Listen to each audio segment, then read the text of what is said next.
तो जय जगन्नाथ सांग मैंने मु कानू तो सकाल सकाल न्यू ब्लॉग को स्वागत जनाऊँ। तो आजिकार ब्लॉग टी जहाँकि कटकर घटी घटना विषय तो जो कटकर मेढ़ बाहर विसर्जन करने माँ दुर्गा माँ को विसर्जन करने नहीं आसुले महानदी को तो सेठिकार किसी मुस्लिम लोक मैंने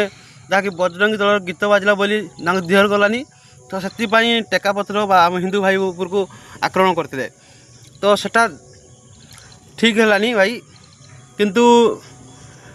आम हिंदू तो क्या किसी आक्षेप कर कथा नहीं गीत बजेकी मेढ़ नहीं आसुले तो सेटा केते ठीक है केते भूल है आप तो सब जापारे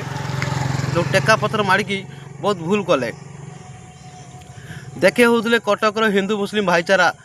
सहर किंतु आज देखा मिलला कटकर भाईचारा सहर नुहे से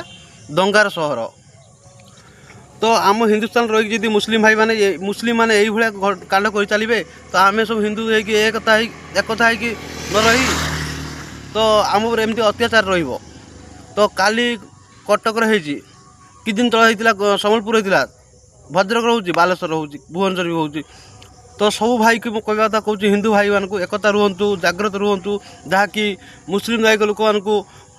आम हिंदुस्तान रही जी आम उपर अत्याचार कह आम कुआड़े जा एकता हूँ भाई एकता हूँ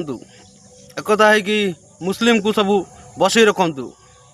एमती मुस्लिम आम हुकुम चलिए। जदि मो भिडियो भल लगा निहत लाइक करें शेयर करें सब्सक्राइब करेंगे कदा भी हिंदू मुस्लिम एक हो पारे जदि एकता होता ये घटना देखा मिलता आज कटक सहर जहाँ के शांति श्रृंखला सहर थिला जहाँकि विशृंखला कले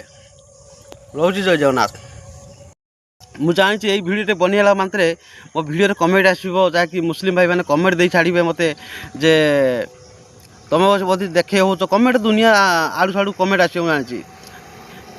किसी हिंदूर गांडी फाटी हुए कि मुस्लिम लोक बहुत गांडी फाट हुए ये भिडियो देखी सारापर मो फ्रेंड जो अच्छा मुस्लिम भाई मैंने से देखी गांडी फाट कि तुम ना तुम जाति जहाँ तुम जाति ने कलंक लगे जहाँकि कटक सहर आज विशृंखला कर आंदोलन होती जहाँकि शांति श्रृंखला सहर को आज विशृंखला कर जो काली सेठी काली एटी हम न पार किसी ग्यारंटी अच्छी तुम जदि शांति मान रखिब आम हिंदुस्तान रही आमको जी अत्याचार कर विशृंखला करने तुम चाहूच विशृंखला कर विशृंखला हो हम भल से हम तो समस्त हिंदू भाई जाग्रत रुहतु एकता रुहतु।